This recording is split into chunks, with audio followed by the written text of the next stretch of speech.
Daniel écoute Marim, Som Perek Mem, et je vais reprendre la page Nunhe Amud Aleph, la troisième petite ligne, Ubze Yuvan Etev.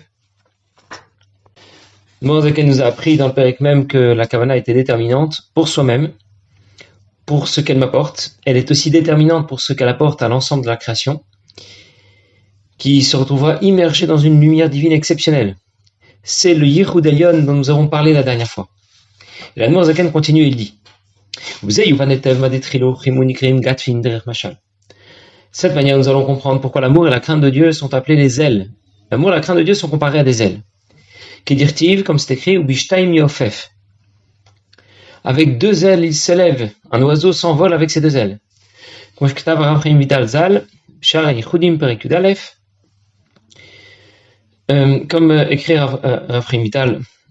en Shara Yichudim, Shak nafaim be'of enzroot adam. Que les ailes d'un oiseau, c'est l'équivalent des bras chez l'homme, et de la même façon que pour les bras de l'homme. Chesed droit yemina, dit, c'est écrit dans Patach Eliyahu. La droite, c'est chesed. Gvura droit smala. La gauche, c'est les gvurot.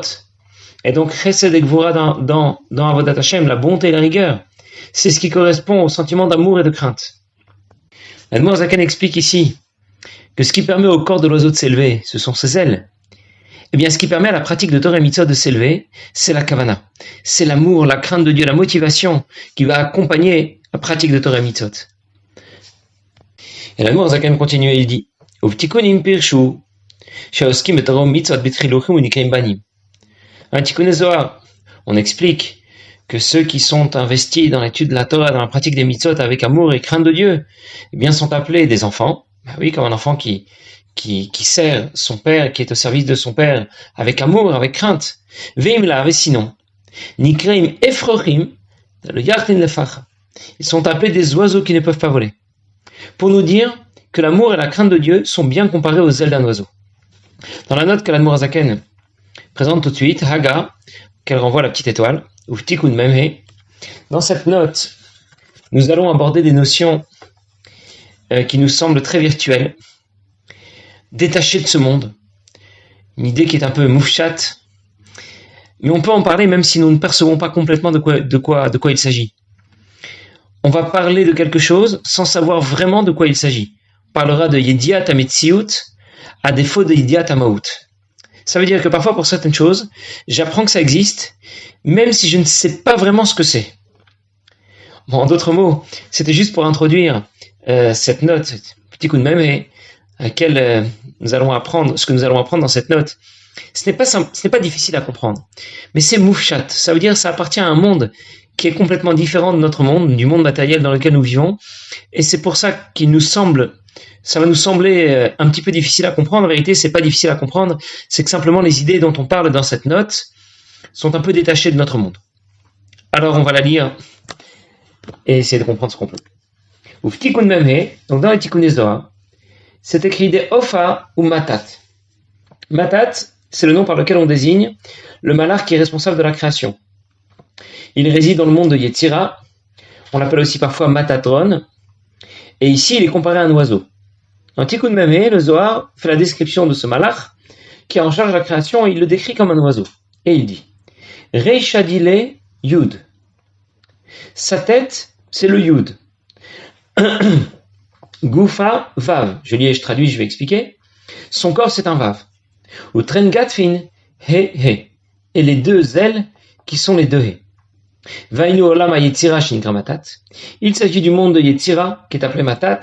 Ou Vain Goufa Lachot Shebe Mishnah. Le monde où se trouvent les halachot de la Mishnah, puisque nous avions déjà appris que le monde de Yetzira est le monde dans lequel dominent les midot.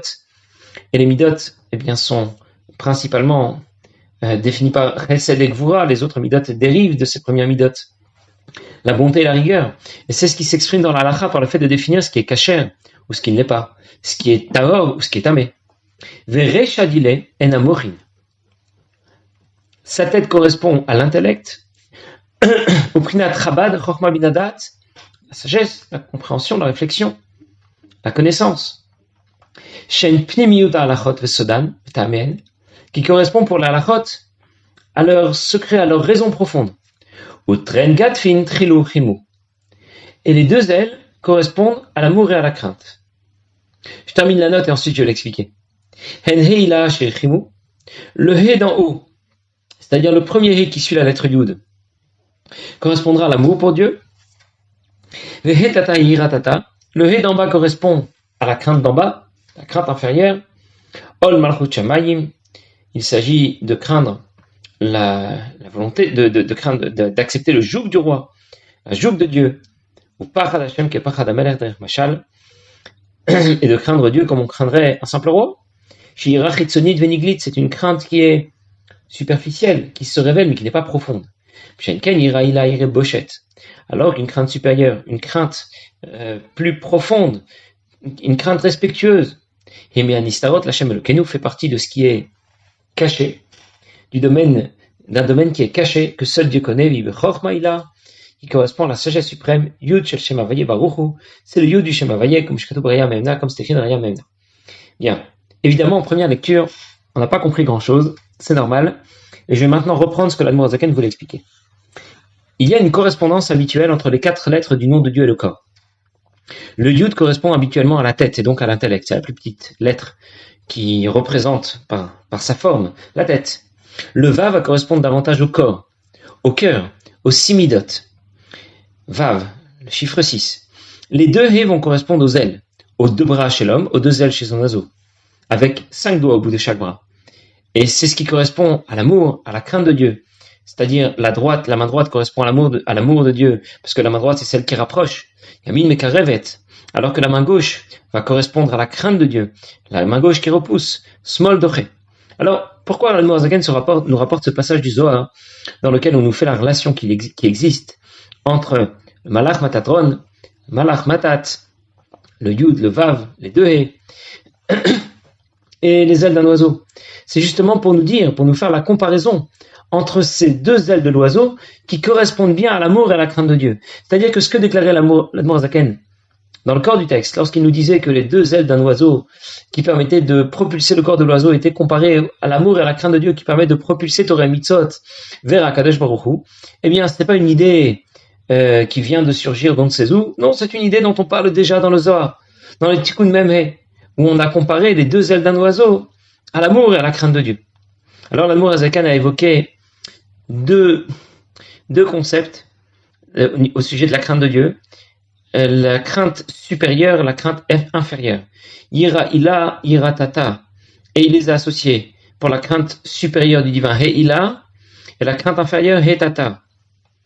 Celle qui correspond à la crainte supérieure, c'est la lettre he, la plus haute, celle qui est la plus proche du yud, et qui correspond à l'amour de Dieu. Celle qui, au contraire, est plus éloignée du yud. Le yud, le he, et il y a un vav ensuite, et ensuite le he. Le dernier he, lui, va correspondre plutôt à la crainte de Dieu. Alors je vais expliquer davantage la différence qu'il y a entre Yira Ila et Yira Tata, même si on en reparlera un peu plus tard.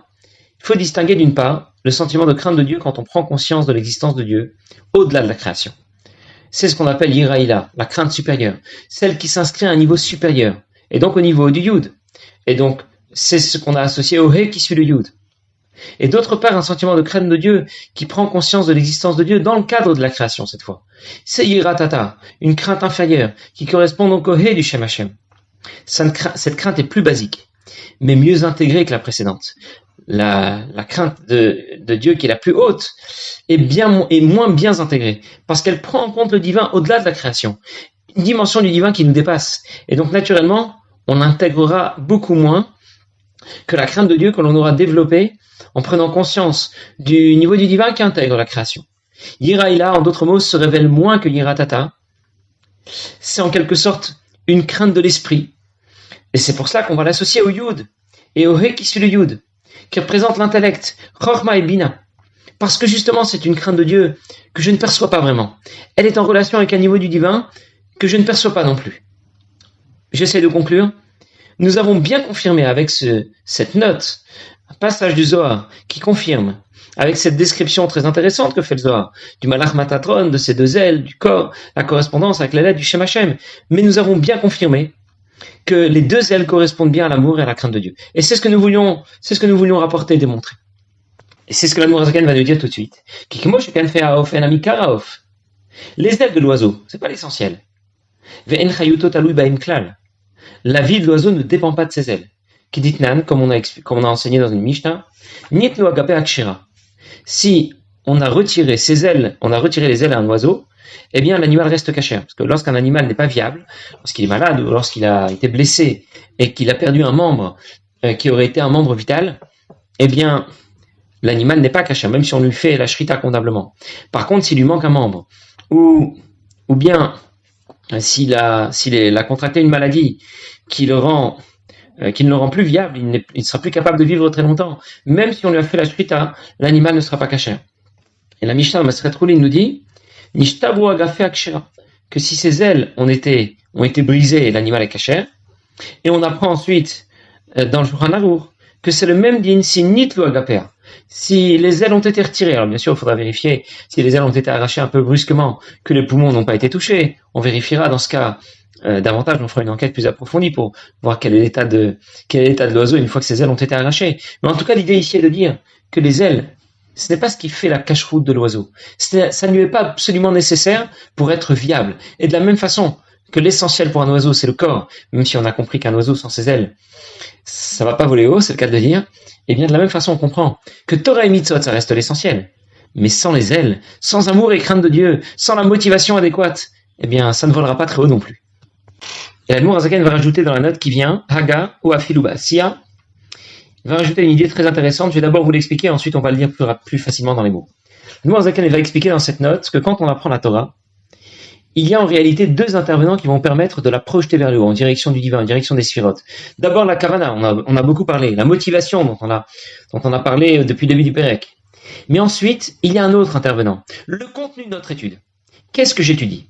Si j'étudie le Chumash, eh bien la Torah que je vais étudier va se projeter uniquement jusqu'au monde de Asiya Orto, la Mishnah jusqu'au monde de Yetzira, puisque la Mishnah nous décrit seulement ce qui est permis ou interdit, et puisque le monde de Yetzira est celui où dominent les midot, Chesed, Gvura, comme je viens de dire, et bien dans ce cas, c'est bien le monde qui correspond à la Mishnah, qui nous décrit ce qui est kasher, pasoul, ce qui est tamé ou taor, Chesed et Gvura.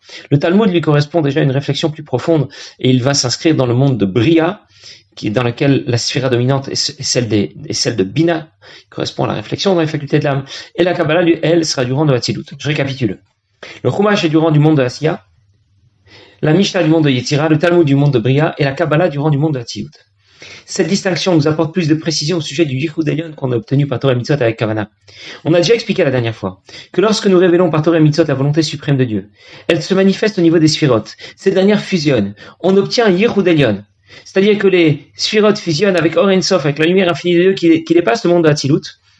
Et jusqu'au monde de Hatzilut, l'essence de divin se révèle en retour vers le bas. Mais attention, lorsque ce Yichud Elyon se révèle en retour vers le bas, eh bien, elle va se révéler vers le bas jusqu'au monde de Asiya, lorsque nous avons appris Torah Shepirtav, le Chumash et Teilim, jusqu'au monde de Yetzira, si nous avons appris la Mishnah, jusqu'au monde de Bria, si nous avons appris la Gemara, et jusqu'au monde de Hatzilut, si nous avons appris le Talmud. Ça veut dire que le retour de ce Yichud Elyon sera différent selon le domaine de la Torah que nous avons étudié. Alors, on va le lire déjà dans les mots. Haga, ou afilu ba'asiya be'ser sfirot dikdusha, comme mitzvot ma'asiyot. Le retour de ce Yichud Elyon se fera jusqu'aux 10 sphirotes du monde de Asiya lorsqu'on a accompli des mitzvot concrètement, Vechen Mikra, et aussi lorsqu'on a appris Torah Shebirtav, qui correspond à la partie, on va dire, la moins intellectuelle, la plus basique, Teilim, le Chumash. Aval le Mishnah, Midgala Yichud Varen Sabaruchu Beyitzira Betalmud Bebria. Si le contenu de mon étude c'était la Mishnah ou la Gemara, eh bien ça atteindra le Yichud Elyon obtenu va se reprojeter en retour jusqu'au monde de Yetzira ou de Bria, depuis le monde de Hatzilut.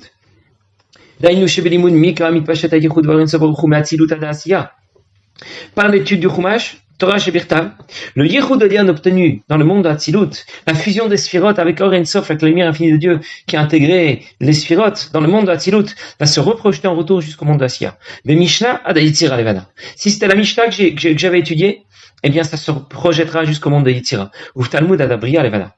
Et lorsqu'il s'agit de la Gemara jusqu'au monde de Bria, qui Kulan Hatzilut, parce qu'au départ, l'ensemble de ce que j'ai obtenu, ce Yehud Elyon que j'ai obtenu par l'étude de la Torah, se retrouve dans le monde de Hatzilut. Et à partir de là, il se projette vers le bas, selon le contenu de mon étude.